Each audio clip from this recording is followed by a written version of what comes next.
Hello everyone, मैं हूं सुजीत शुक्ला। स्वागत करता हूं आप सबका आपके अपने channel UPSC insights by Sujeet में। अगर आपने चैनल को अभी तक सब्सक्राइब नहीं किया तो प्लीज़ चैनल को सब्सक्राइब कीजिए। अगर आपको हेल्पफुल लगते हैं तो प्लीज़ इन्हें शेयर कीजिएगा। आपका चैनल को सब्सक्राइब करना मोटिवेट करता है कि हम इसी तरीके से आपके लिए क्वालिटी कंटेंट लाते रहे। बिना टाइम वेस्ट करे देखते हैं हमारा आज का पहला क्वेश्चन। हम प्रॉपर्टीज पढ़ रहे थे, अब हम देखेंगे हमारी थर्ड प्रॉपर्टी।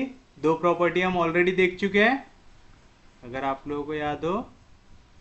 जो हमारी पहली प्रॉपर्टी थी वो थी one generator of each lambda and mu system passes through every point of the hyperboloid.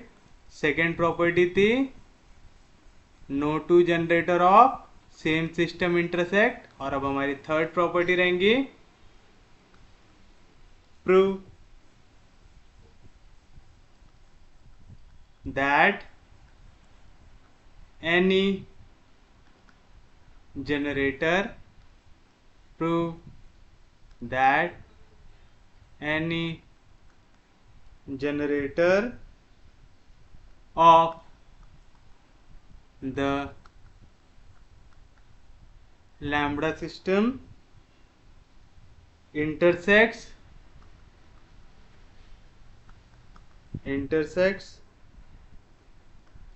any generator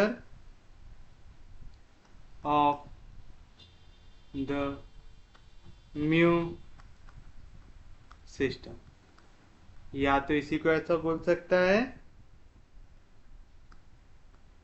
prove that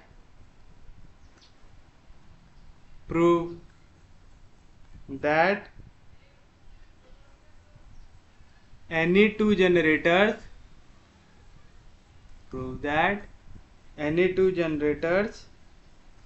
of the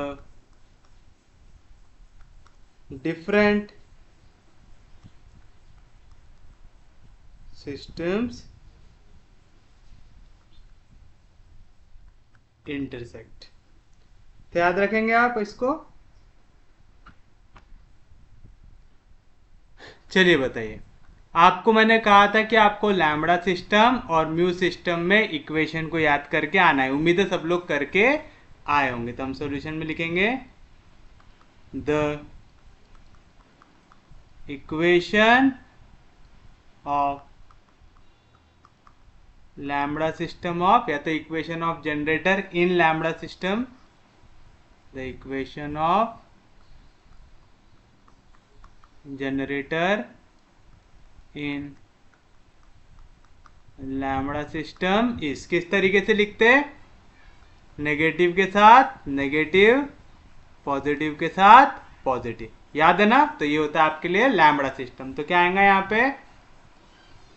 x upon A, negative के साथ नेगेटिव लिखना है तो minus z upon c equal to lambda into, फिर से negative आएगा तो आएगा one minus y upon b. इसे मैं देता हूँ इक्वेशन नंबर 1। और सेकेंड पॉजिटिव के साथ पॉजिटिव तो आएगा x upon a plus z upon c equal to 1 upon lambda times 1 plus y by b. Equation number 2 ये हो गया आपके पास जनरेटर की इक्वेशन लैम्बडा सिस्टम में। सेम म्यू सिस्टम के लिए क्या रहता है? नेगेटिव के साथ पॉजिटिव, पॉजिटिव के साथ नेगेटिव। तो आप लिखेंगे the equation of generator in mu system इस किस तरीके से लिखेंगे आप? X upon a minus z upon c equal to mu into 1 plus y by b. Equation number 3 और लास्ट प्लस के साथ माइनस तो आएगा x upon a plus z upon c equal to 1 upon mu times 1 minus y by b. Equation number 4। उम्मीद है यहां तक किसी को कोई दिक्कत नहीं होगा। अब अगर ये 4 की 4 इक्वेशन कंसिस्टेंट हो, मतलब ये चारों इक्वेशन को सॉल्व करने के बाद मेरे को जो आंसर मिले अगर वो सेम मिले, तो मैं बोल सकता हूं कि ये दोनों के दोनों क्या करेंगे? इंटरसेक्ट करेंगे। बोल सकते कि लैम्बडा सिस्टम और म्यू सिस्टम दोनों क्या करेंगे? इंटरसेक्ट करेंगे उस सिनेरियो पे। अब ठीक है, जैसे मैं 2 और 4 को लेके सॉल्व करूं तो यहाँ से मुझे एक वैल्यू मिलेंगी, अगर वो 1 और 3 को सेटिस्फाई करे, मतलब वाली वैल्यू पूरी इक्वेशन को सेटिस्फाई कर सकती है। तो आप लिखेंगे फ्रॉम इक्वेशन 2 एंड 4। बताइए, इसका लेफ्ट हैंड साइड इक्वल है इसके लेफ्ट हैंड साइड से, तो राइट हैंड साइड भी इक्वल होगा, तो आएगा 1/λ into 1 plus y by b, ये इक्वल आ जाएगा 1/μ into 1 minus y by b से आएगा। किसी को कोई दिक्कत नहीं, कोई डाउट नहीं। हमें यहाँ पे आंसर चाहिए y बाय बी का या तो y का। तो बताइए कैसे निकालेंगे? पूरे y को एक साथ ले लो, तो आएगा 1 प्लस वाई बाय बी। यहाँ पे वैल्यू मल्टीप्लीकेशन में इधर आएंगे तो डिवीजन में आएगा 1 minus y by b is equal to, यहाँ पे 1/μ जैसा था वैसा, यहाँ पे लैम्बडा डिवीजन में इधर जाएगा तो मल्टीप्लीकेशन में आ जाएगा लैम्बडा बाय म्यू। अब आपको आना पड़ेगा आपकी 9th क्लास पे।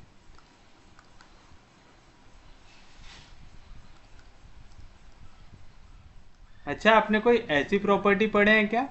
अगर a/b इक्वल है c/d से, तो मैं इसे ऐसा लिख सकता हूं a minus b upon a plus b equal to c minus d upon c plus d. कौन सी प्रॉपर्टी होती है? कंपोनेंडो डिविडेंडो होती है। क्यों? मुझे यहाँ पे आंसर चाहिए y का। यहाँ पे देखो 1 प्लस वाई का फॉर्म है, 1 माइनस वाई का फॉर्म है, तो y ऐसा आप डायरेक्टली यहाँ से सेपरेट कर सकते क्या? नहीं, उसके लिए मुझे यहाँ से 1 को काटना पड़ेगा। तो ये काटने के लिए आपको क्या लगाना पड़ेगा? Componendo and dividendo property. तो कंपोनेंडो डिविडेंडो में क्या होगा? न्यूमरेटर में पहले सब्ट्रैक्शन होगा, डिनोमिनेटर में एडिशन होगा, दोनों साइड। तो आप लिखेंगे बाय कंपोनेंडो डिविडेंडो। क्या मिलेगा आपको? 1 प्लस वाई बाय बी से सब्ट्रैक्ट हो जाएगा 1 माइनस वाई बाय बी, और नीचे 1 प्लस वाई बाय बी में ऐड हो जाएगा 1 minus y by b. Same चीज यहाँ पे लैम्बडा में ऊपर सब्ट्रैक्ट हो जाएगा म्यू, नीचे ऐड हो जाएगा म्यू होगा। तो बताइए यहाँ से क्या मिलेगा? ब्रैकेट होगा open, 1 plus into minus minus, plus 1 minus 1 cancel, minus into minus plus, y by b plus y by b क्या मिलेगा? 2y by b. Similarly plus y by b minus y by b cancel, तो 1 plus 1 क्या मिलेगा? 2 equal to lambda minus mu upon lambda plus mu आएगा, 2 cancel. तो यहाँ से मुझे मिला y बाय बी की वैल्यू जो आ गई lambda minus mu upon lambda plus mu. That is मैं y को लिख सकता हूँ b into lambda minus mu upon lambda plus mu लिख सकता हूँ। कोई दिक्कत नहीं, कोई डाउट नहीं। बस अब ये वैल्यू का आपको सब्स्टिट्यूट कर देना है, तो आपको यहाँ पे x अपॉन a और y अपॉन b की वैल्यू मिल जाएंगी। अब x अपॉन a और z अपॉन c की वैल्यू मिल जाएंगी। अब आप देखिए आपने y अपॉन b कौन सी इक्वेशन को यूज करके निकाला? 2 और 4 को। तो आप x upon a z upon c भी कहां से निकालेंगे? 2 और 4 से। यहां से आपने तीनों वैल्यूज निकाल लिए, फिर यहां पे रख के देखेंगे वो सेटिस्फाई करता है कि नहीं करता है। तो चलिए बताइए क्या मिलेगा आपको फिर यहां से? तो आप लिखेंगे फ्रॉम 2 एंड a। इक्वेशन 2 क्या कह रही है मेरी? ये आंसर है। इक्वेशन a क्या कह रहा है मेरा? इक्वेशन a कह रहा है कि y की वैल्यू है b into lambda minus mu upon lambda plus mu, यानी मैं y बाय b के जगह लिख सकता हूँ lambda minus mu upon lambda plus mu लिख सकता हूँ। तो मुझे क्या मिलेगा? x upon a plus z upon c, ये इक्वल आ जाएगा 1 upon lambda into 1 plus y by b। y by b की वैल्यू क्या है? Lambda minus mu upon lambda plus mu. आया ऐसा? कोई दिक्कत नहीं, कीजिए क्रॉस, तो आ जाएगा x upon a plus z by c equal to 1 upon lambda into 1 into lambda, lambda plus 1 into mu, mu plus lambda minus mu, पूरे के डिवीजन में आ जाएगा लैमडा प्लस म्यू। तो क्या मिला आपको, x upon a plus z upon c equal to, यहाँ पे plus mu minus mu cancel, lambda plus lambda 2 lambda upon lambda into lambda plus mu, lambda lambda cancel, तो आया x upon a plus z upon c equal to 2 upon lambda plus mu. आ गया, किसी को कोई दिक्कत नहीं, कोई डाउट नहीं, इजीली निकाल सकते हैं। यहां तक सब लोग कैसे निकाले समझा ना सब लोगों को, हमने बस यहाँ पे वैल्यूज को क्या कर दिया, सब्स्टिट्यूट कर दिया। अब मैं इसे देता हूँ इक्वेशन नंबर, कितनी यूज की हमने, 4 तक किए, इसे देता हूँ इक्वेशन नंबर 5। आगे equation 5, similarly from equation 4 and a, क्योंकि 4 को यूज करके आपने निकाले थे दूसरी वैल्यू, 4 क्या है,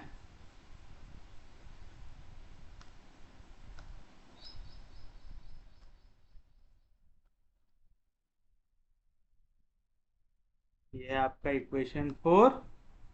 अब मैं डायरेक्ट सब्स्टिट्यूट करता हूं, ठीक है। तो क्या आएगा, x upon a plus z upon c equal to 1 upon u into 1 minus y by b, y by b की वैल्यू क्या है, lambda minus mu upon lambda plus mu है।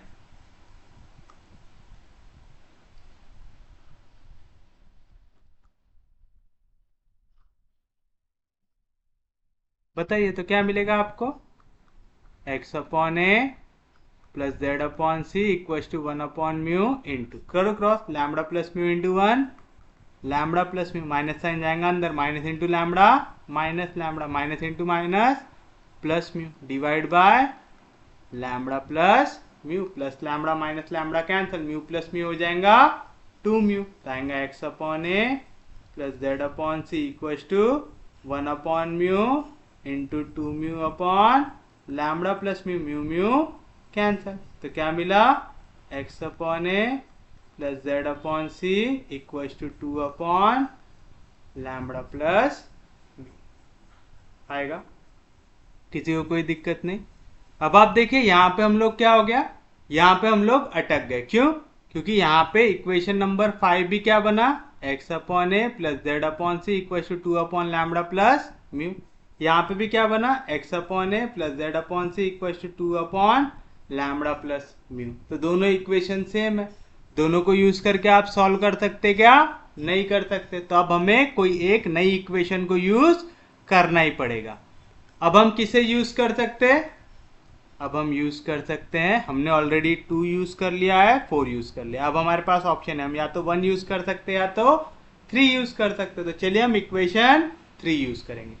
तब आपको पेपर में क्या समझ में आया, आप वैल्यू जब सब्स्टिट्यूट करेंगे तो एक इक्वेशन आपके ओरिजिनल वाले पे कर लेना, दूसरी दूसरे पे कर लेना, अगर स्पेस नहीं हो तो, नहीं तो फिर आप डायरेक्टली लिख सकते फ्रॉम 2n a, डायरेक्ट ये वैल्यू लिखना, ठीक है, इसको रफ में सॉल्व करना और डायरेक्ट ये वैल्यू लिखना, फिर दिखाना from 4 and a same value आ रही, इक्वेशन नंबर 6, फिर आप लिखेंगे फ्रॉम इक्वेशन 3 एंड a। समझ रहा है कैसे करना है, क्योंकि आपके पास इतनी ज्यादा स्पेस नहीं रहेंगी, यहाँ पे मुझे आपको समझाना है। आपका हमेशा ये क्वेश्चन रहता है कि सर आप इतना बड़ा बड़ा लिख रहे हो, हमारे पेपर में इतनी जगह बचेंगी क्या, तो भाई आपको सिर्फ ये, जैसे मैंने यहाँ पे कंपोनेंडो डिविडेंडो लगाया, तो आप डायरेक्ट ये लिख सकते बाय कंपोनेंडो एंड डिविडेंडो, ये आंसर आता है। पेपर में आप ऐसा भी डायरेक्ट लिख सकते हैं। आपको ये जो मेन स्टेप्स है ना वो मेंशन करना जरूरी होता है, जो बीच का कैलकुलेशन है इतना लेंदी वाला, ये दिखाना जरूरी होता है क्या, नहीं, ये हम इस हिसाब से दिखाते हैं, हमें स्पेस कितनी दी हुई है उस हिसाब से हम आंसर को एडजस्ट करते हैं। समझा सबको। तो चलिए अब हम आते हैं हमारे इक्वेशन 3 पे। ये हमारा इक्वेशन 3,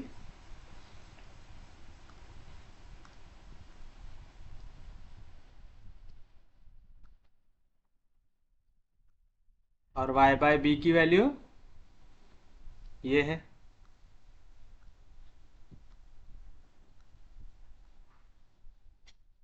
बताइए तो क्या मिलेगा आपको, x upon a minus z upon c equal to mu into 1 plus y by b. Y by b क्या है? Lambda minus mu upon lambda plus mu. करो ब्रैकेट को क्रॉस, तो क्या हो जाएगा? X upon a minus z upon c equals to mu into lambda plus mu into 1 lambda plus mu plus lambda minus mu upon lambda plus mu. तो क्या है value? X upon a minus z upon c equals to, यहाँ पे plus mu minus mu cancel, lambda plus lambda 2 lambda, तो आ जाएगा 2 lambda mu upon lambda plus mu. ये हो जाएंगे आपके लिए इक्वेशन नंबर 7 आएगा। समझा पक्के में? तो आपके पास अब इक्वेशन 6 या 5 दोनों सेम है, दोनों में से आप कोई भी ले सकते। अब इससे आपको x अपॉन ए और z बाय सी की वैल्यू निकालना है। यह इक्वेशन फिर से लिखने की जरूरत है क्या? नहीं, लेकिन हमें बार बार पीछे ना जाना पड़े करके मैं यहाँ पे लिख रहा हूँ इसे। तो चलिए, जैसे मैं अब लिखूंगा कि add equation 5 and 7 we get, बताइए x upon a plus x upon a कितना आएगा? 2x upon a minus z upon c plus z upon c cancel, यहाँ पे आ जाएगा 2 lambda mu upon lambda plus mu plus 2 upon lambda plus mu आएगा।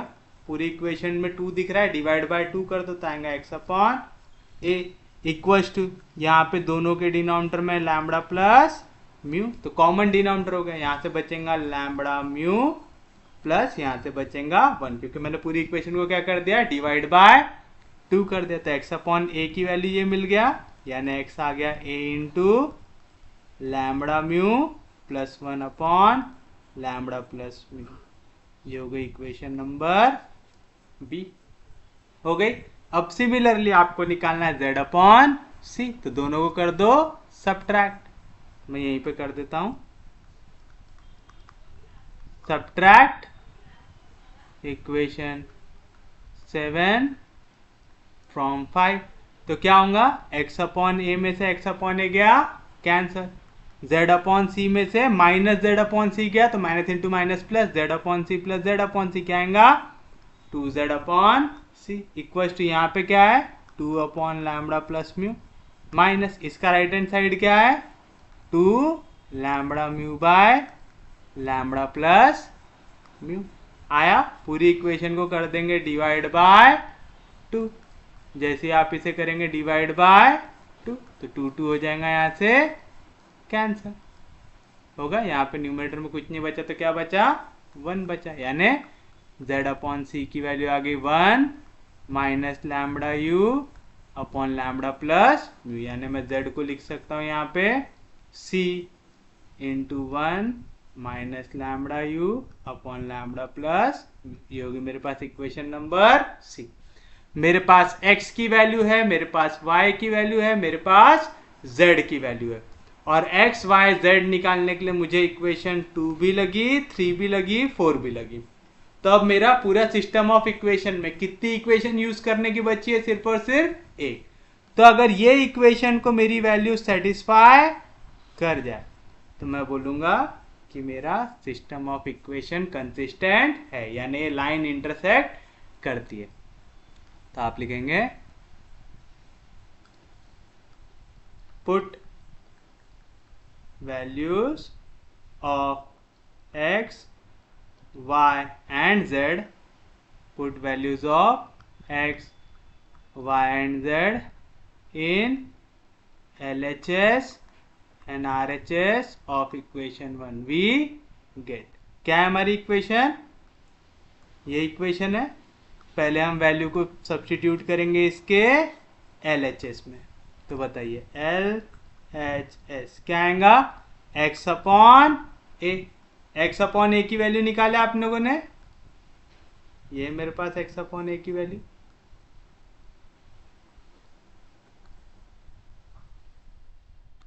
Minus z upon c,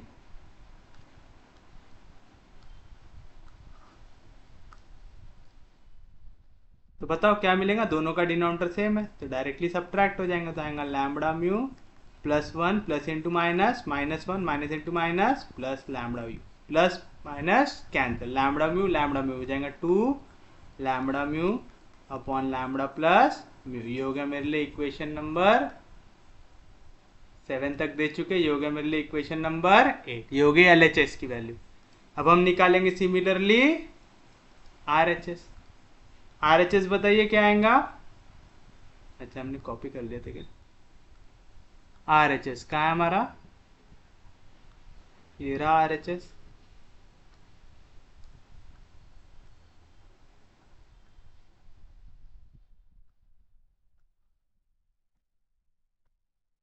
तो आ जाएगा lambda into 1 minus y by b. Y by b की value निकाली था हमने ए में, कहाँ गया हमारा ए,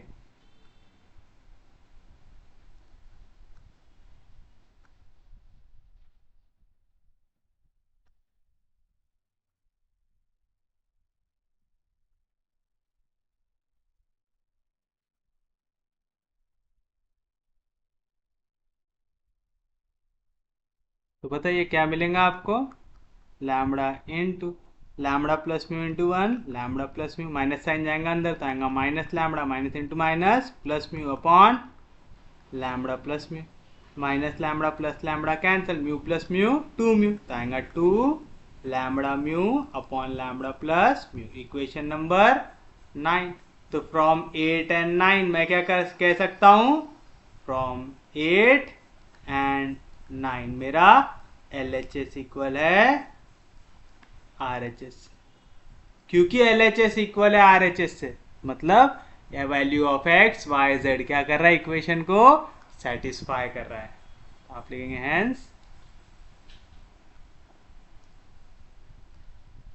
hence values of x y z satisfy equation 1, therefore the given system of equations 1 2 3 and 4 are consistent, मतलब ये वाली वैल्यूज इंटरसेक्ट हो रही है। तो आप लिखेंगे hence the lambda system of generator, hence the lambda system of generator intersects mu system of generator at कौन सा पॉइंट, x देखो x की वैल्यू क्या निकाले, eight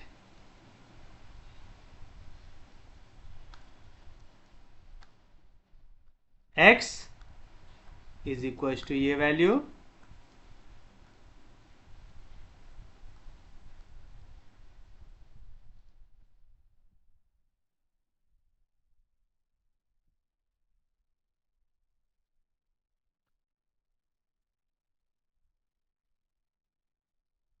y is equal to ये वैल्यू और z।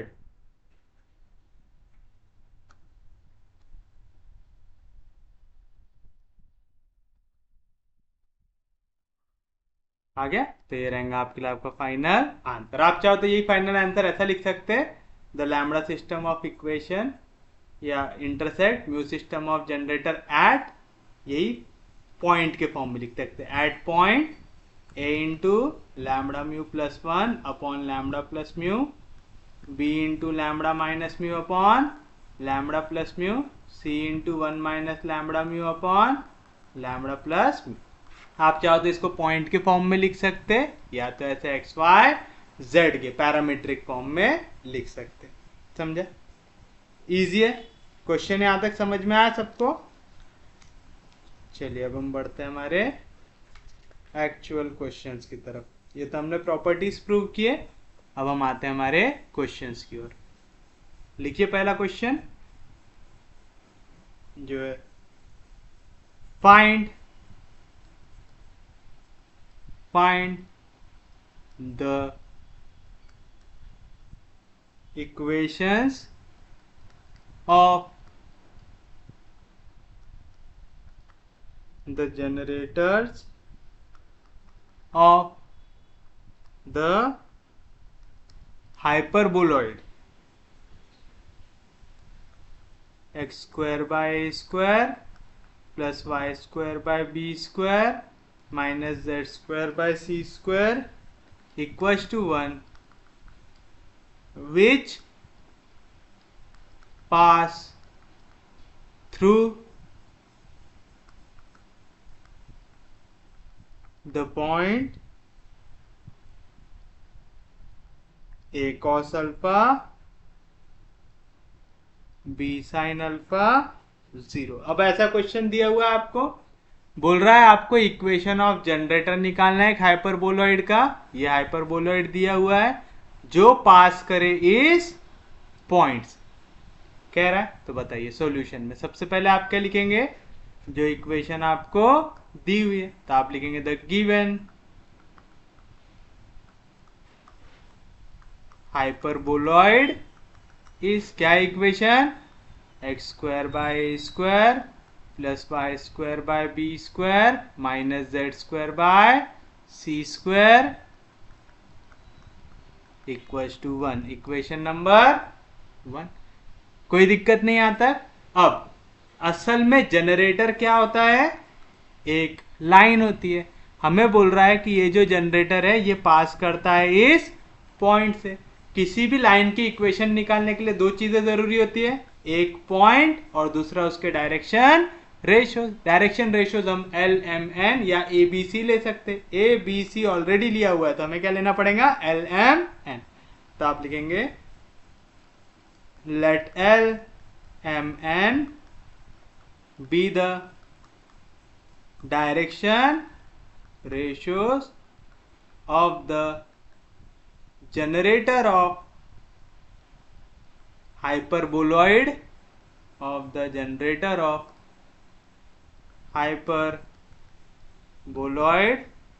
one which passes through the point a cos alpha b sin alpha 0। therefore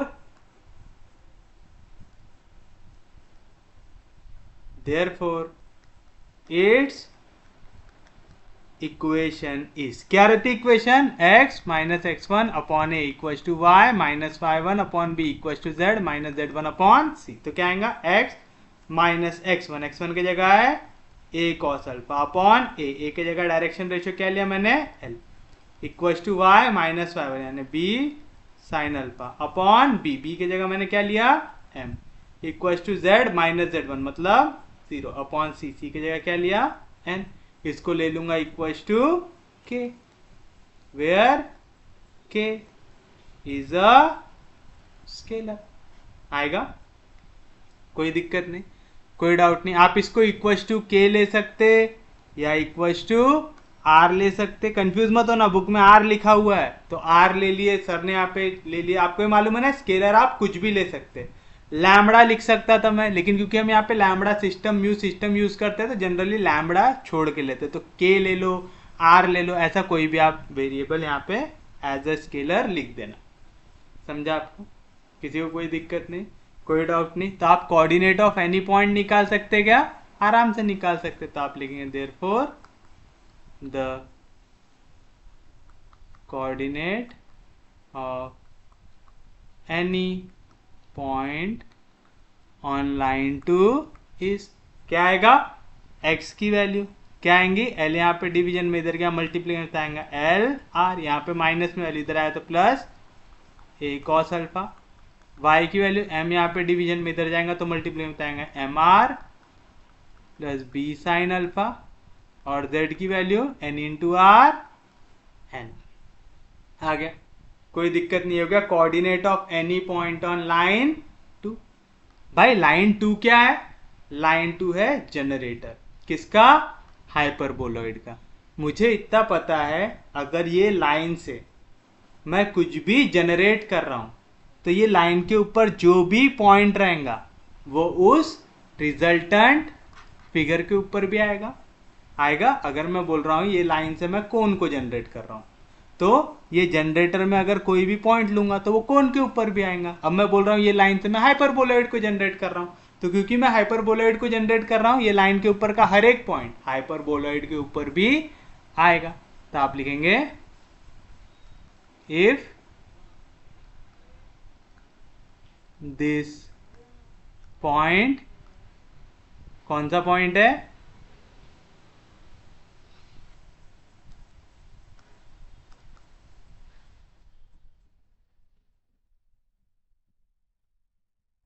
if this point जिसका एक्स कोऑर्डिनेट है l r plus a cos alpha m are plus b sine alpha n r lies on hyperboloid 1।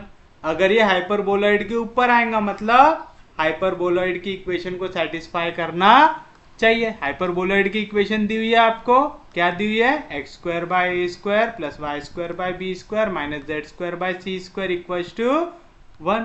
Substitute कर दीजिए तो आएगा x का square, मतलब x coordinate है l r plus a cos alpha का square divide by A square plus y square मतलब M R plus b sine alpha का square divide by B square minus z square मतलब n का square r का square divide by C square equals to 1। बनेंगी equation कुछ इस तरीके से। नेक्स्ट आप क्या करेंगे, यहाँ पे लगा दीजिए a plus b whole square का फॉर्मूला क्या रहेगा, ए स्क्वायर तो आ गया L square are square plus twice of a भी आएगा 2a l r cos alpha plus B square आएगा ए स्क्वायर कॉस स्क्वायर अल्फा। सबके डिवीजन में क्या है, ए स्क्वायर आएगा। सिमिलरली ए प्लस बी का होल स्क्वायर क्या रहेगा, ए स्क्वायर यानी M square are square plus twice of a भी आएगा twice of m r b sine alpha plus B square यानी आएगा b square sine square alpha. सबका ऐसे डिवाइड हो रहा है बी स्क्वायर से minus N square are square minus N square are square by C square equals to 1। A और उसका square cancel, a square cancel, b और उसका square cancel, b square cancel. तो बताइए अब हमारे पास क्या क्या वैल्यू बची। यहाँ पे पहले देखो स्क्वायर कहाँ पे, आर का स्क्वायर आर का स्क्वायर आर का स्क्वायर। तो चलिए मैं सबसे पहले आर के स्क्वायर को निकाल लेता हूँ कॉमन। तो पहले इससे बचा l square by A square, दूसरा से बचा m square by B square, तीसरा से बचा minus N square by C square. अब देखिए और कोई वैल्यू है क्या, है आर आर और कहीं पे आर दिख रहा है क्या, नहीं दिख रहा है। तो चलिए आर कॉमन निकलेगा यहाँ से तो क्या बचेगा 2l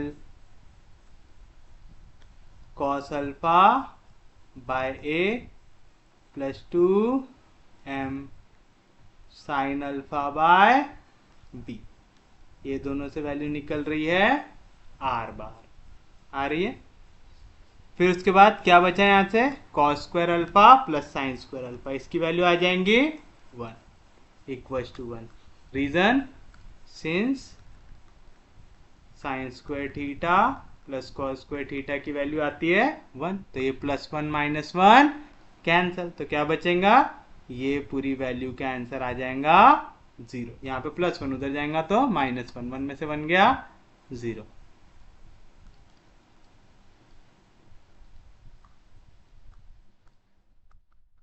आगे अभी से मैं देता हूं इक्वेशन 2 दे चुके थे हम, ये हो जाएगा इक्वेशन नंबर 3। आ गया यहां तक। अब आपको एक चीज यहां पे समझना है। पहली तो चीज, मेरी ये जो लाइन है ये क्या है, जनरेटर है। और मैंने क्या बताया था जनरेटर की खासियत, कि अगर ये लाइन जनरेट कर रही है एक कोण को। तो ये लाइन के ऊपर कोई भी पॉइंट क्यों ना आ जाए, हर एक पॉइंट कोण के ऊपर आएगा। अगर ये लाइन जनरेट कर रही है हाइपरबोलॉइड को, तो चाहे कोई भी पॉइंट क्यों ना हो, ये वाला जो आपका वैल्यू है ये हमेशा किसके ऊपर आएगा, हाइपरबोलॉइड के ऊपर आएगा। यानी ये जो इक्वेशन है ये ट्रू रहनी चाहिए for all values of r, रहनी चाहिए। तो आप लिखेंगे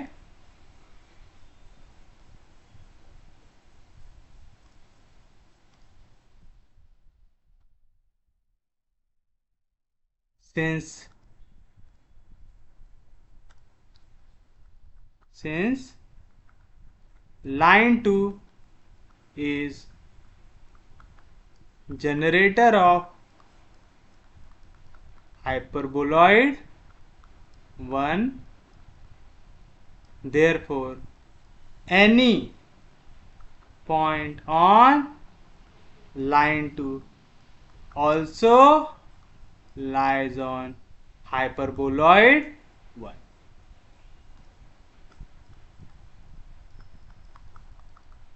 समझा? क्योंकि लाइन 2 से ही हाइपरबोलॉइड बन रहा है, तो लाइन 2 के ऊपर आप कोई भी पॉइंट ले लो पक्के में हाइपरबोलॉइड के ऊपर आएंगे ही। और लाइन 2 में कोई भी पॉइंट आप कैसे लेंगे, आर की अलग अलग वैल्यू डालेंगे तो अलग अलग पॉइंट मिलते जाएंगे। मतलब therefore equation 3 must be true for all values of r. या तो आप इसे ऐसा लिख सकते हैं, therefore equation 3 must be identity in r. याद रखेंगे, यानी आर की हर एक वैल्यू के लिए इक्वेशन 3 जो है वो ट्रू रहनी चाहिए, विच इज पॉसिबल इफ, या तो फिर for which the condition is. यहां पे आप स्टेटमेंट कैसा भी बना सकते हैं, ठीक है ना। कब, अब बताओ मैं यहां पे आर की वैल्यू चेंज करूं फिर भी मुझे आंसर 0 मिले, ये कब हो सकता कि ये वैल्यू भी 0 आ जाए और ये वैल्यू भी 0 आ जाए। क्योंकि अगर मैं 0 से आर की कोई भी वैल्यू को मल्टीप्लाई करूंगा, यहाँ पे आर के जगह 1 रखूँ, 2 रखूँ, 3 रखूँ, 4 रखूँ, 5 रखूँ, -1 -2 -3 -4 कुछ भी रखूँ, अगर ये सामने वाली वैल्यू 0 है तो कुछ भी वैल्यू रहने दो, 0 से मल्टीप्लाई होगा तो आंसर क्या हो जाएगा 0, और राइट हैंड साइड मिल जाएगा इक्वल टू 0। तो which is possible if L² by A² plus M² by B² minus N² by C² equal to 0 and 2L cos alpha by A plus 2M sin alpha by B, इसकी value आ जाए 0। समझा कैसे लगाया logic? क्योंकि मुझे ये identity चाहिए R में, यानी R की हर एक वैल्यू के लिए इक्वेशन सेटिस्फाई होनी चाहिए। हर एक वैल्यू के लिए सेटिस्फाई कब होगा, जब ये पूरा का पूरा 0 से मल्टीप्लाई हो जाए। अगर ये वाली वैल्यू 0 आ जाए, R की कुछ भी वैल्यू रहे उससे कोई फर्क पड़ता क्या? नहीं, क्योंकि 0 से कुछ भी मल्टीप्लाई हो आंसर क्या आता है 0 आता है। समझा पक्के में? दैट इज क्या मिलेगा आपको, L² by A² plus M² by B² minus N² by C² equal to 0, equation number 4। And same चीज में इसे अगर कन्वर्ट करके लिखना चाहूं तो क्या लिख सकता हूं, यहां से 2 2 हो जाएगा कैंसल, तो मैं इसे ऐसा लिख सकता हूं क्या, L cos alpha by A equal to minus sin alpha by B। That is मैं इसे क्या लिख सकता हूं,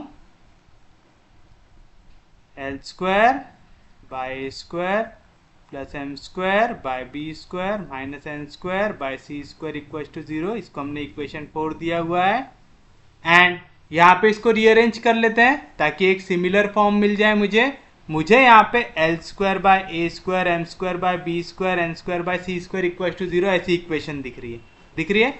तो मैं क्या करूंगा, इसे L M N की वैल्यू फाइंड आउट करने की कोशिश करूंगा, क्योंकि मेरे पास L M N ही नहीं है, पॉइंट है मेरे पास लेकिन डायरेक्शन रेशियो की एग्जैक्ट वैल्यू है क्या, नहीं, तो मुझे L M N निकालना है। तो देखो मैं इसे ऐसा लिख सकता हूं क्या, L upon A sine alpha, यहाँ पे साइन मल्टीप्लीकेशन में इधर गया तो डिवीजन में, is equal to M upon, मुझे M की वैल्यू चाहिए तो मैं M को खाली रख रहा हूँ, मुझे L की वैल्यू चाहिए L को खाली कर दिया, मुझे m की वैल्यू चाहिए, m को खाली कर दिया। अब m कैसे खाली हुआ, यहाँ पे साइन अल्फा डिवीजन में था, मल्टीप्लीकेशन में था, इधर गया तो डिवीजन में। यहाँ पे माइनस m था तो माइनस साइन को नीचे देता हूँ तो आएगा माइनस b। मुझे l को खाली करना तो कॉस अल्फा, यहाँ पे मल्टीप्लीकेशन में इधर जाएगा तो डिवीजन में। इसको ले लूंगा इक्वल टू k, ले सकता क्योंकि यहाँ पे दो रेशियो है where k is a scalar, आ जाएगा। तो आप इक्वेशन 5 से एल एम की वैल्यू निकाल सकते हैं और फिर उसे इक्वेशन नंबर 4 पे सब्स्टिट्यूट करके एन की वैल्यू निकाल सकते हैं। तो आपको याद रखना है कि आपको यहाँ से एल एम एन निकालना है, क्योंकि आपके पास जो पॉइंट है वो आपके पास पहले से है। आपको सिर्फ और सिर्फ डायरेक्शन रेशियोज की वैल्यू चाहिए यहाँ पे। तो बताइए क्या मिलेगा आपको यहाँ से फ्रॉम 5, बताइए क्या मिलेगा। एल की वैल्यू आ जाएंगी ए के साइन अल्फा, एम की वैल्यू आ जाएंगी माइनस बी के कॉस अल्फा। तो बताओ इक्वेशन नंबर 4 क्या मिल जाएंगे, एल स्क्वायर मतलब a square k square sine square alpha by A square plus M square minus का स्क्वायर प्लस बी का square B square k square cos square alpha by B square. यहाँ पे minus N square c square, इधर गया तो plus N square by C square, क्योंकि मेरे पास एल की वैल्यू है एम की वैल्यू है, काय की नहीं है एन की नहीं है, तब मुझे एन निकालना। समझ में आया। तो बताइए क्या मिलेगा आपको, a square cancel, b square cancel, यहाँ पे भी के स्क्वायर है यहाँ पे भी के स्क्वायर है, कॉमन निकाल लो तो आ जाएगा K square sine square alpha plus cos square alpha equal to N square by C square. Sine square theta plus cos square theta होता है 1, तो N square by C square की वैल्यू आई के स्क्वायर, मतलब N square की value I C K का square taking square root, तो N की value I plus minus C K. आ गई। आपके पास एल है एम है एन है, मतलब डायरेक्शन रेशियोज है, तो आप लिखेंगे therefore the direction ratios of generator to R। पहला L A के साइन अल्फा, दूसरा M माइनस B के कॉस अल्फा, तीसरा N प्लस माइनस C के। सब में K कॉमन है, डिवाइड बाय K कर दो तो क्या आएगा, that is A sine alpha minus b cos alpha plus minus c. आगे डायरेक्शन रेशियोज, ये कौन से पॉइंट से पास हो रहे थे तो आपको पहले से ही पता था, अब डायरेक्शन रेशियोज भी पता चल गए। तो बताइए क्या आएंगे आपकी फाइनल इक्वेशन, तो आप लिखेंगे hence the equation of generator of hyperboloid 1 is, क्या आ जाएगा, ये थी हमारी equation.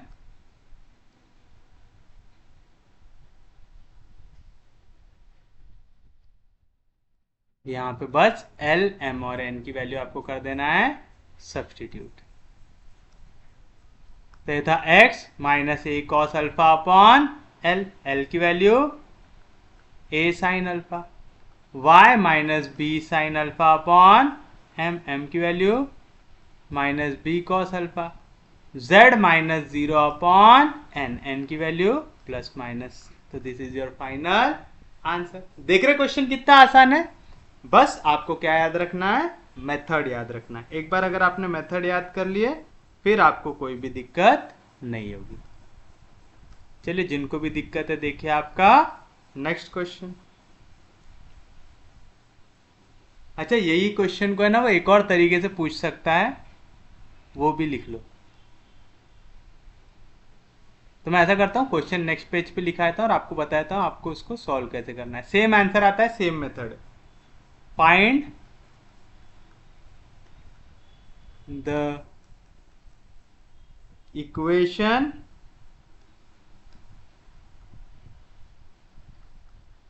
To the generators of the hyperboloid x square by a square plus y square by b square minus z square by c square equals to 1 through any point on the principal elliptic section x square by a square plus y square by b square equals to 1 z equals to 0।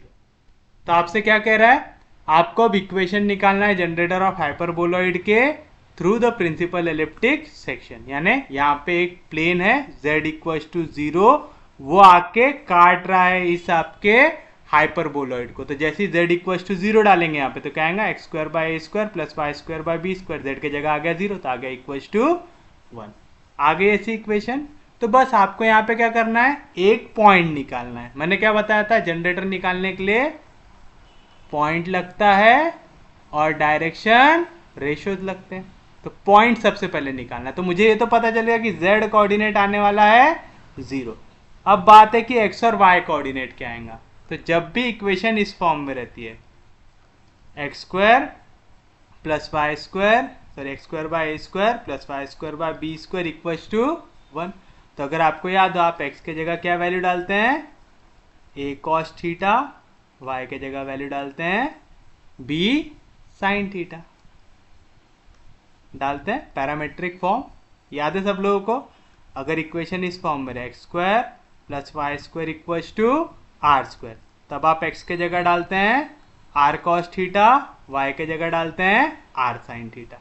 डालते हैं मतलब आपको x के जगह ऐसी value डालना है जो इक्वेशन को सेटिस्फाई करे। अगर मैं x के जगह यहाँ पे a cos थीटा डालता हूँ तो आएगा a square cos square theta by a square plus y square के जगह B square sine square theta by B square, B square B square A square cancel, तो बचा cos square theta plus sine square theta, कितना आ रहा 1। तो parametric form कैसे निकालते समझाना। तो यहाँ पे x की वैल्यू आएंगी a cos थीटा, y की वैल्यू आएंगी b sin थीटा आएगा। तो आप लिखेंगे the point of section of या the point of intersection of the hyperboloid and elliptic section is a cos theta b sin theta 0। और देखो यही पॉइंट आपका यहाँ पे भी दिया हुआ है, बस थीटा की जगह उसने अल्फा लिखा है, तो आप चाहो तो अल्फा भी ले सकते, a cos alpha b sin alpha 0। यानी सिर्फ एक लाइन आपको ज्यादा लिखना है, बाकी कुछ भी चेंज होगा क्वेश्चन में नहीं। फिर पूरा यहाँ से शुरू करेंगे और एंड तक as it is, final answer भी आएगा सेम। समझा कैसे करना है। आपको बस ये पैरामेट्रिक फॉर्म याद रखने की जरूरत है। चलिए देखिए आपका नेक्स्ट क्वेश्चन जो है, find the equation, find the equation to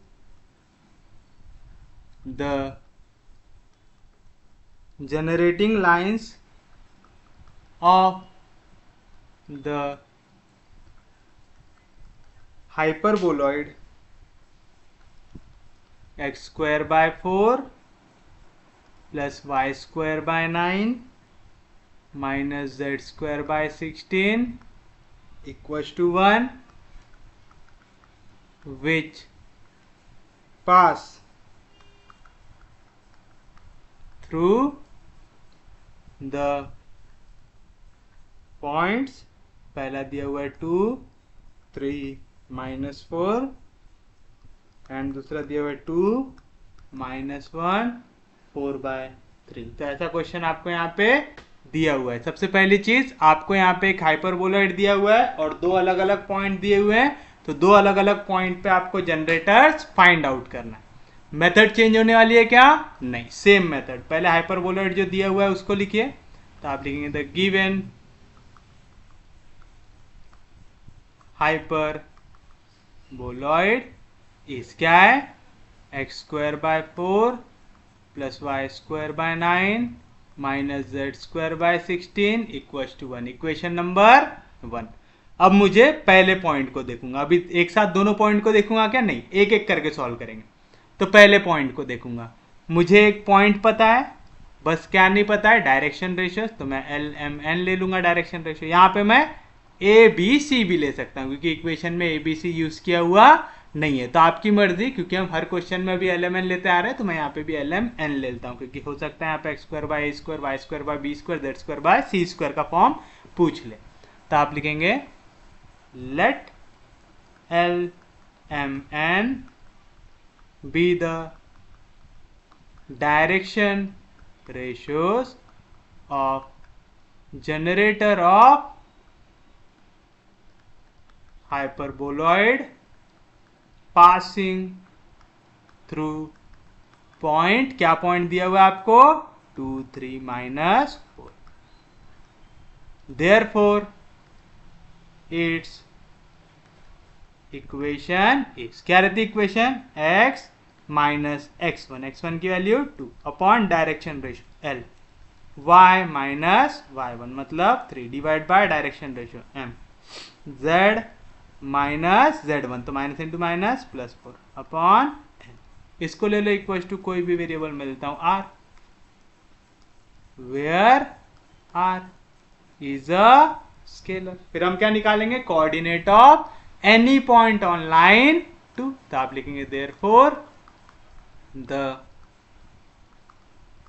coordinates of any point on line to r। बताइए क्या आएंगे, x की वैल्यू l यहाँ पे डिवीजन में इधर जाएगा तो मल्टीप्लाई आएगा एल आर, यहाँ पे -2 इधर गया तो +2, y की वैल्यू m यहाँ पे डिवीजन में इधर जाएगा तो मल्टीप्लाई एम आर, यहाँ पे -3 इधर गया तो +3, z की वैल्यू एन आर, यहाँ पे +4 इधर गया तो -4। तो कोऑर्डिनेट ऑफ एनी पॉइंट मिल गया आपको।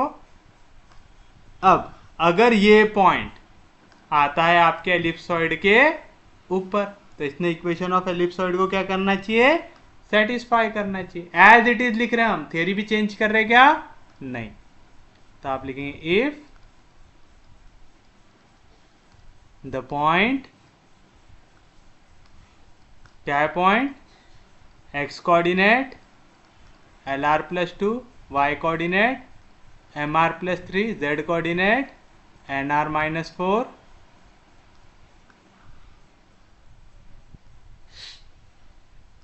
lies on hyperboloid 1, देन इसने इक्वेशन को करना चाहिए सेटिस्फाई। क्या इक्वेशन ऑफ हाइपरबोलॉइड, ये दी हुई है आपको,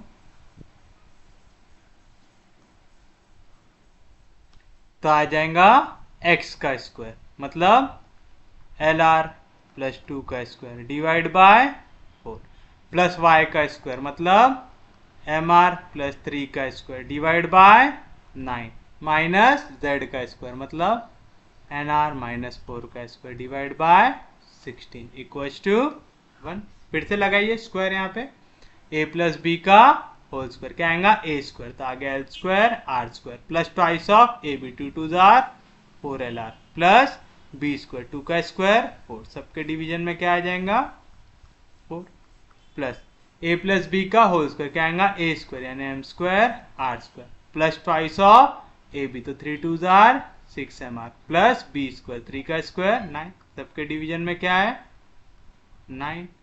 सिमिलरली यहाँ पे a माइनस बी का होल स्क्वायर तो आएगा ए स्क्वायर, तो आएगा N square are square minus twice of A B, 4 2 जार 8 एन आर प्लस बी का स्क्वायर 4 का स्क्वायर 16, और सबके डिवीजन में क्या है 16 इक्वल्स टू 1। तो बताइए क्या मिला आपको, यहाँ पे आर स्क्वायर, यहाँ पे आर स्क्वायर, यहाँ पे आर स्क्वायर, तो आर स्क्वायर को निकालूंगा कॉमन, तो आएगा L square by 4 plus M square by 9, और यहाँ पे माइनस साइन जाएगा ब्रैकेट के अंदर, तो plus into minus minus N square by 16, ये पूरी वैल्यू होगी आर स्क्वायर की। यहाँ पे 4 4 कैंसर, यहाँ पे 3 2 जार 3 3 जार, यहाँ पे 8 1 जार 8 2 जार, सब में क्या कॉमन है, आर कॉमन, अब आर को निकाल लेंगे बाहर।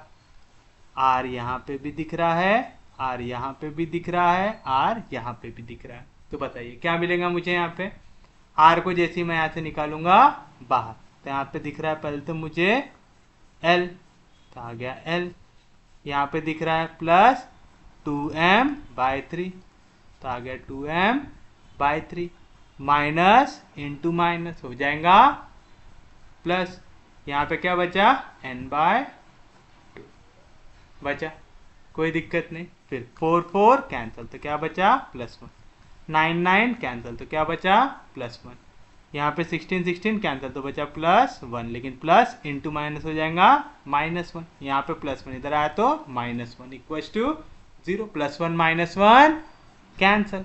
तो बताइए क्या मिला यहाँ से आपको। यहाँ से आपको मिला L²/4 plus m²/9 minus n²/16 into r² plus L plus 2m/3 plus n/2 into r equal to 0। Equation number 3 है शायद, है ना।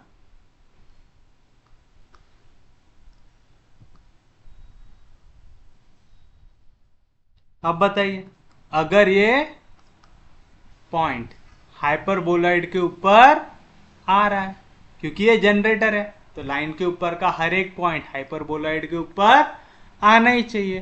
तो आर की हर एक वैल्यू के लिए इक्वेशन 3 ट्रू रहना चाहिए। तो आप लिखेंगे S line 2 is generator of hyperboloid 1, therefore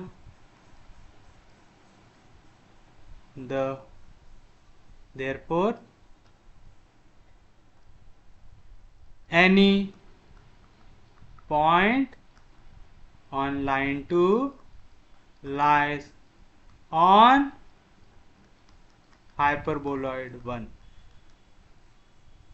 therefore equation 3 is true for all values of r. The condition for which r, आप देखो आप यहां पे ऐसा लिख सकते थे, कंडीशन फॉर विच आर, या तो फिर विच इज पॉसिबल इफ, दोनों चलता है। कब, जब r² का भी कोएफिशिएंट 0 हो जाए, r का भी कोएफिशिएंट 0 हो जाए, तो r² r की कुछ भी वैल्यू डालो यार, 0 से मल्टीप्लाई होगा तो आंसर क्या आ जाएगा 0। तो क्या आएगा L²/4 plus m²/9 minus n²/16, ये इक्वल टू 0 आ जाए। Equation 4 and L plus 2m/3 plus n/2 ये इक्वल टू 0 आ जाए। Equation number 5। ये 5 को थोड़ा सा रीअरेंज करके लिख दूंगा, क्योंकि मैंने आपको बताया आपको LM n की वैल्यू निकालना है। दैट इज मैं L निकाल लेता हूँ यहाँ से प्लस, इधर गया तो माइनस, तो आ जाएगा -2m/3 plus n/2। Equation number 5। समझा क्या किया, ये पूरी वैल्यू यहाँ पे प्लस में थी, उधर जाएंगी तो माइनस में, क्योंकि यहाँ पे L का स्क्वायर है तो कटने ही वाला है। तो बताइए फ्रॉम इक्वेशन 4 एंड 5 बताइए क्या मिलेगा आपको। L का स्क्वायर मतलब -2m/3 प्लस n/2 का square divide by 4 plus m²/9 minus n²/16। इसकी वैल्यू क्या आ जाएंगी 0। माइनस का स्क्वायर होता है प्लस, अब लगा लो a प्लस बी का होल स्क्वायर, क्या रहेगा a², तो आ जाएगा 4m²/9 plus twice of ab, तो 2 2s are 4mn/6 plus b², तो आ जाएगा n²/4। ये पूरी वैल्यू डिवाइड हो रही है 4 से, plus m²/9 minus n²/16 equals to 0। आई ऐसी वैल्यू।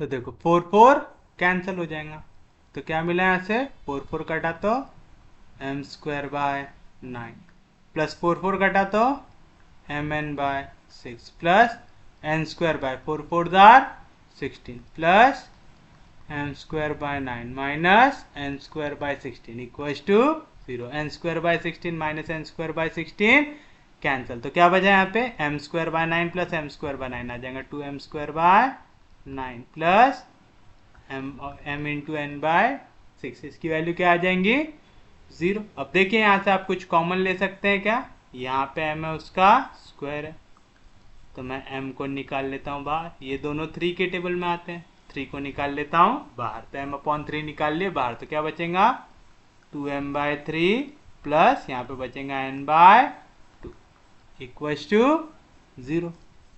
दैट इज यहाँ से पहली वैल्यू क्या मिली m/3 की वैल्यू 0 आ रही है, या तो 2m/3 प्लस n/2 की वैल्यू 0 आ रही है, दैट इज m की वैल्यू 0 आ रही है, या तो 2m/3 ये इक्वल आ रहा है माइनस n/2 से,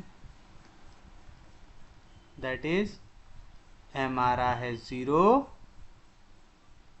या तो यहाँ पे क्या मिलेगा आपको m/3 ये आ रहा है इक्वल n/-4 से, 2 यहाँ पे मल्टीप्लीकेशन में इधर जाएगा डिवीजन में, 2 2 जार 4 आ जाएगा, आ गया। अब आपके पास m की वैल्यू है और एक जगह पे m/3 n/-4 इस तरीके से वैल्यू दिख रही है, लेकिन मुझे तो 2 सेट चाहिए थे क्योंकि यहाँ पे स्क्वायर की वैल्यू है, तब मुझे l निकालना पड़ेगा,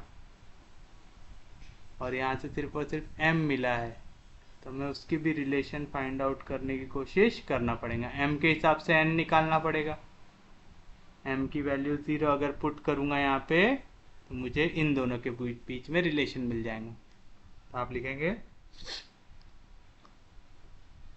एक एक करके सॉल्व करेंगे, ठीक है।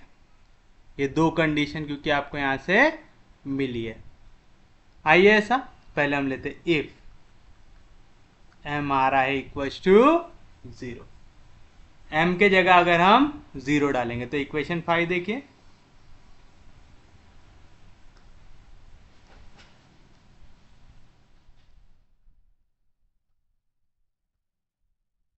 if m equals to 0 then equation 5 becomes, क्या मिलेगा आपको l की वैल्यू आ जाएंगी -2 इंटू 0, तो आ जाएगा 0 plus n/2, that is l equals to -n/2, तो मैं इसे लिख सकता हूँ n/-2, l के डिवीजन में कुछ भी नहीं तो लिख देता हूँ 1, दैट इज पहले केस में डायरेक्शन रेशियो क्या आया l/1 है, m दिख रहा है क्या नहीं दिख रहा है, m की वैल्यू है 0, तो आ जाएगा m/0 इक्वल्स टू n/-2, ये हो गया आपका पहला डायरेक्शन रेशियो।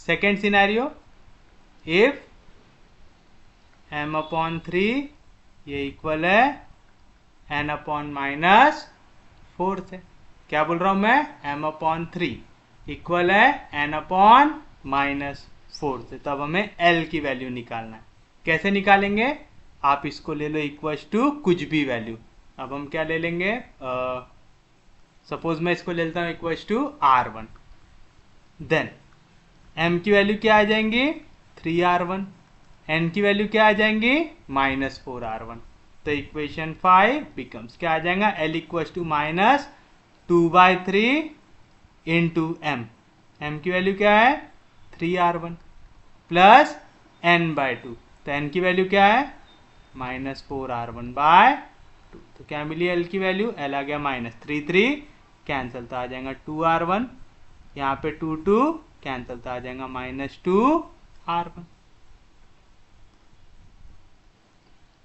आएगा, समझा कैसे आया, ये 3 हो गया कैंसिल, तो आया 2 इंटू r1, 2 2 जार 4, तो 2r1 -2r1 क्या आ जाएंगी वैल्यू 0, तो l की वैल्यू आ गया आपके पास 0, तो बताइए क्या मिला आपको, हैंस आपको मिला l की वैल्यू 0 यानी l/0 इक्वल्स टू सेकेंड क्या रिलेशन मिला हमें m/3 ये इक्वल है n/-4, तो आपको इक्वेशन ऑफ जनरेटर मिल गया, तो आप लिखेंगे therefore the equation of generator to hyperboloid 1 at point.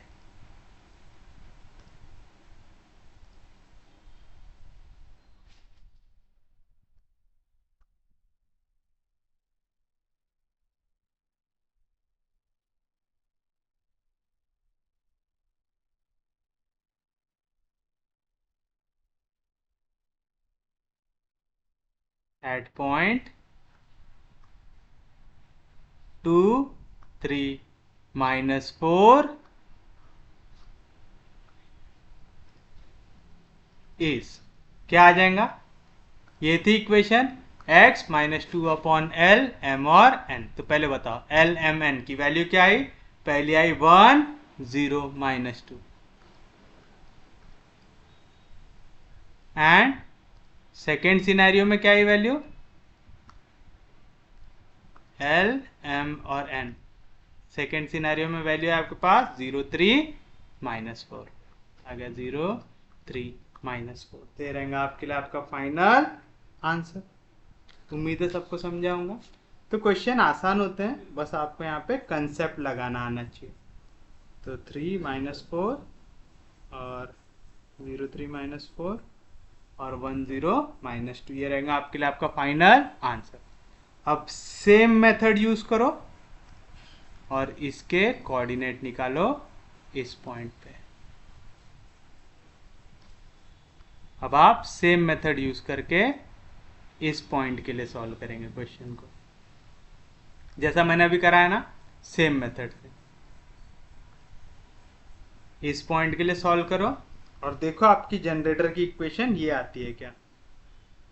x minus 2/3 y plus 1/6 z minus 4/3 by 10 and x minus 2/0 y plus 1/3 z minus 4/3 by minus 4. ये आना चाहिए आपका फाइनल आंसर. उम्मीद है सबको समझाऊंगा. मेथड आसान है, आपको एल एम एन की वैल्यू निकालना. ये रेशियो के फॉर्म में आ गया. आप इक्वल्स टू कोई भी कांस्टेंट लेते थे तो एल एम एन के डिवीजन में जो वैल्यू आए ना वही आप डायरेक्टली डायरेक्शन रेशियो करके यूज कर सकते. अगर मैं लेता इसको इक्वल्स टू के तो एल की वैल्यू आती 1 के, एम की वैल्यू आती 0 के, एन की वैल्यू आती -2 के. तो डायरेक्शन रेशियो आते 1 के 0 के -2 के, डिवाइड बाय के कर देता था 1 0 -2. यानी जो वैल्यू डिवीजन में रहती है वही डायरेक्शन रेशियो रहता है. तो हम डायरेक्टली सब्स्टिट्यूट करेंगे. समझा? कोई दिक्कत नहीं, क्योंकि अब हम बहुत सारे क्वेश्चंस कर चुके हैं तो हमें ये वाली मेथड अब अच्छे से आ जानी चाहिए. करके अब हम थोड़ा डायरेक्ट करेंगे. Find the equations of the generating lines of the hyperboloid yz plus 2zx plus 3xy plus 6 equals to 0, which passes through the point -103. अब यहाँ पे तो क्वेश्चन ही तरीका चेंज हो गया. हाइपरबोलॉइड की इक्वेशन ही अलग दिख रही, तो मेथड अलग होंगी क्या? नहीं, सेम मेथड. सॉल्यूशन में आप लिखेंगे द गिवन हाइपरबोलॉइड इज क्या है? yz plus 2zx plus 3xy plus 6 equals to 0. Equation number 1. फिर क्या लिखते थे आप? आपको पॉइंट दिया हुआ है, डायरेक्शन रेशियो दिए हुए नहीं है, तो आप लिखेंगे let L M N B the direction ratios of अब देखो यहाँ पे जनरेटिंग लाइंस लिखा है तो मैं जनरेटिंग लाइंस लिखूंगा of the generating lines of hyperboloid 1 passing through point -103 या तो which passes through point -103 therefore its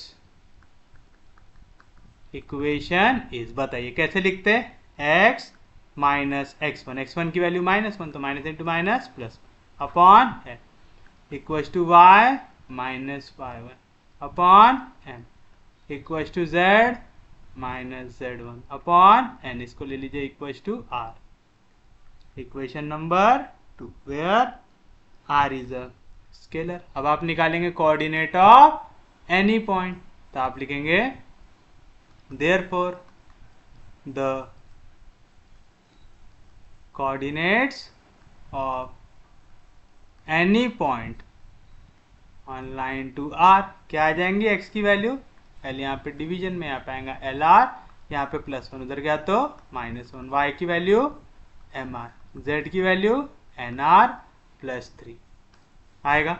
अब अगर ये पॉइंट आएगा हाइपरबोलॉइड के ऊपर तो आप लिखेंगे if the point x coordinate LR -1 MR y coordinate z coordinate NR +3 lies on hyperboloid 1 then it should satisfy equation 1 यानी इक्वेशन 1 में आप x के जगह ये वैल्यू डालिए y के जगह y कोऑर्डिनेट z के जगह z coordinate.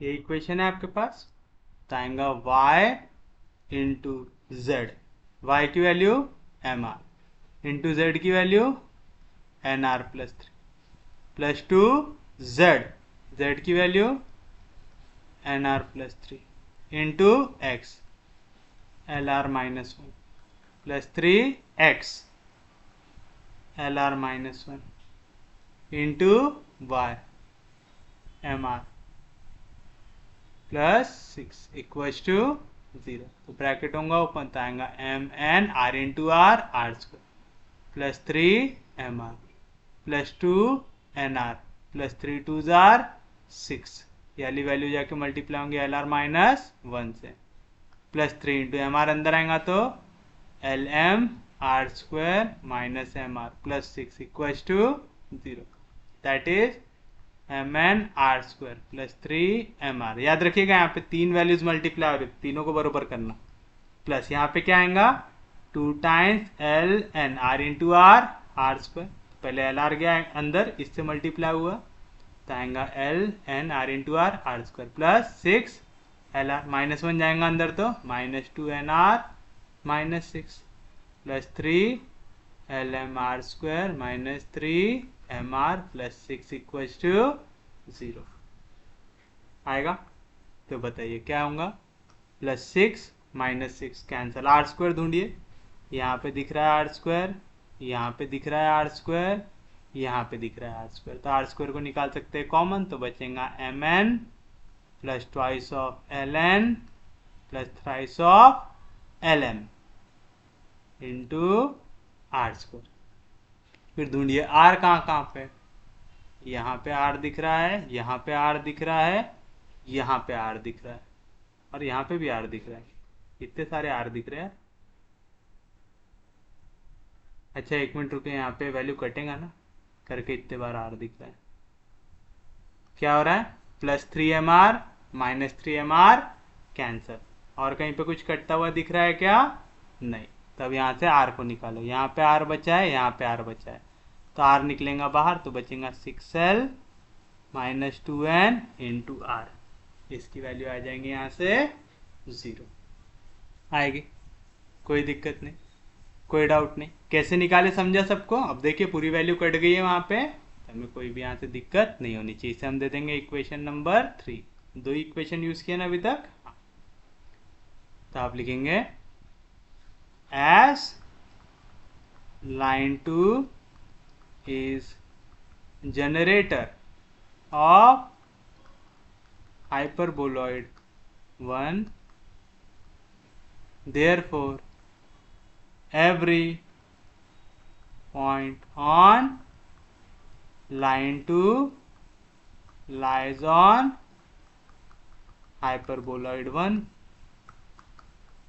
therefore equation 3 is true for all values of r.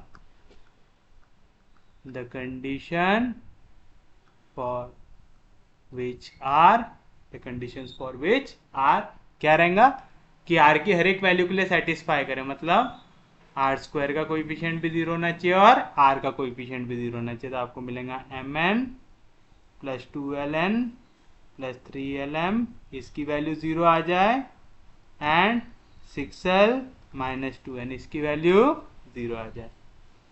That is mn plus 2ln plus 3lm, इसकी वैल्यू 0 आ जाए, इक्वेशन नंबर 4।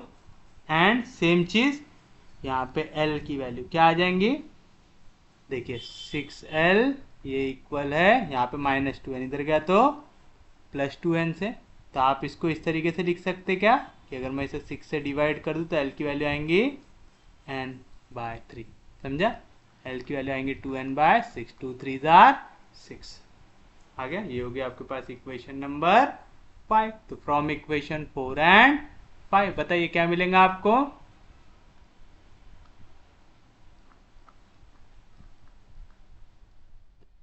बताइए क्या मिलेगा 4 एंड 5 से, m into N plus 2l, l की value n/3 into N plus 3l, l की value n/3 m equals to 0, 3 3 cancer.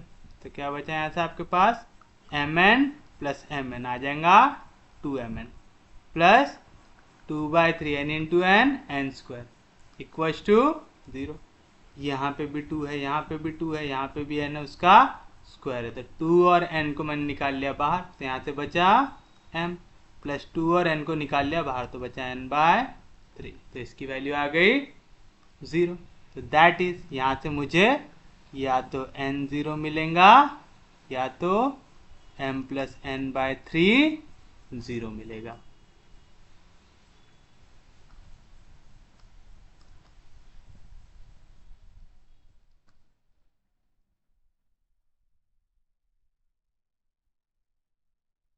That is n की value या तो 0 आएंगी या तो m की वैल्यू आएंगी -n/3। आ गया, दोनों सिनेरियो हो गया आपके पास। तो चलिए हम ले लेते हैं, इफ n की वैल्यू आ जाए 0 then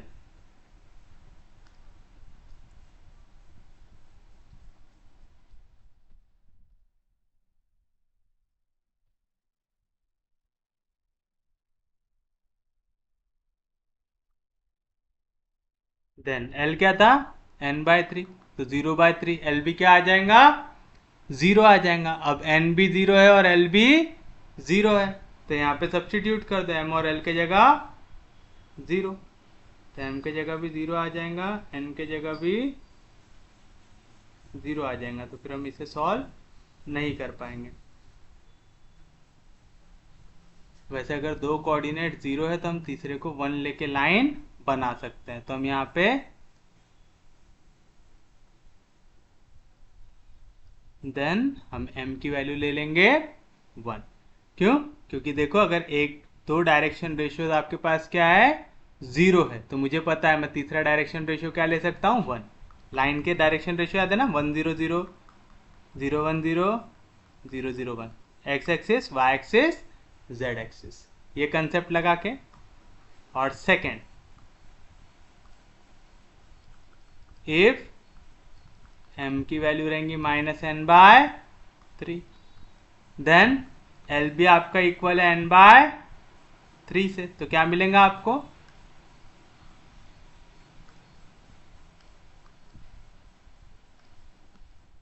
then L equal to N by 3 कहाँ पे दिया हुआ है हमें, इक्वेशन 5 पे, तो हम लिखेंगे इक्वेशन 5, एल की वैल्यू भी है एन बाय 3, दोनों की वैल्यू इक्वल है, तो हम बोल सकते हैं कि एल की वैल्यू, देखो अब मैं कैसा लिख रहा हूँ, ये इक्वल है एन बाय 3 से, m की वैल्यू इक्वल है माइनस एन बाय 3 से, तो मैं ऐसा बोल सकता क्या, माइनस एम इक्वल है एन बाय 3 से, ताकि दोनों का राइट हैंड साइड क्या हो जाए, सेम, तो मैं इसे लिख सकता हूँ माइनस एम, मतलब m डिवाइड बाय -1। तो ऐसा रीअरेंज करना आना चाहिए आप लोगों को। क्या किया मैंने, l की वैल्यू इक्वल थी n बाय 3 से, m इक्वल था माइनस एन बाय 3 से, मतलब माइनस एम इक्वल है एन बाय 3 से। अब देखो दोनों का राइट हैंड साइड हो गया सेम, तो l इक्वल है माइनस एम से, जो इक्वल है n बाय 3 से, तो l upon 1 m upon -1 equal है n अपॉन 3 से। तो बताओ क्या आएंगे इक्वेशन, तो आप लिखेंगे therefore the equations of generating lines of hyperboloid 1 R, क्या आ जाएगा, ये थी आपकी इक्वेशन।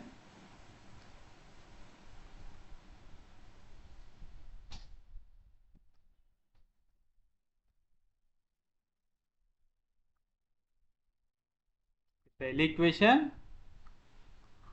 और ये दूसरी इक्वेशन, दोनों के बीच में बस एंड डाल दीजिए, तो एल एम एन की वैल्यू कर दीजिए यहाँ पे सब्स्टिट्यूट। तो बताइए पहली वैल्यू, एल क्या दिख रहा है 0, एम क्या दिख रहा है 1, एन क्या दिख रहा है 0। आपने समझे ना मैंने यहाँ पे m की वैल्यू 1 क्यों लिया हूँ, डायरेक्शन रेशियोज की बात कर रहे हैं। आपने l 0 ले लिया है, n 0 आ गया है, l 0 आ गया, n 0 आ गया।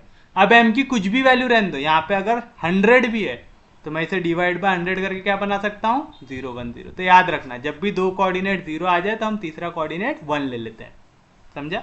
और लास्ट क्या आएगा आपके पास, l की वैल्यू है 1, m की वैल्यू है -1, n की वैल्यू है 3। ये रहेगा आपके लिए आपका फाइनल आंसर। तो उम्मीद है सबको समझाऊंगा। तो l upon 0, m upon 1, n upon 0, l upon 1, m upon -1, n upon 3। तो ये रहेगा आपके लिए आपका फाइनल आंसर। तो उम्मीद है सबको समझ में आऊंगा। तो इसी के साथ हमारा आज का लेक्चर होता है समाप्त। अगर आपको लेक्चर समझ में आ रहे, यूजफुल लग रहे, तो प्लीज़ चैनल को सब्सक्राइब कीजिए, वीडियो को शेयर करते जाइए। सबसे इंपॉर्टेंट चीज़, पढ़ते रहिए, रिवाइज करते रहिए। हम लोग मिलेंगे कल, तब तक के लिए take care, have a nice day.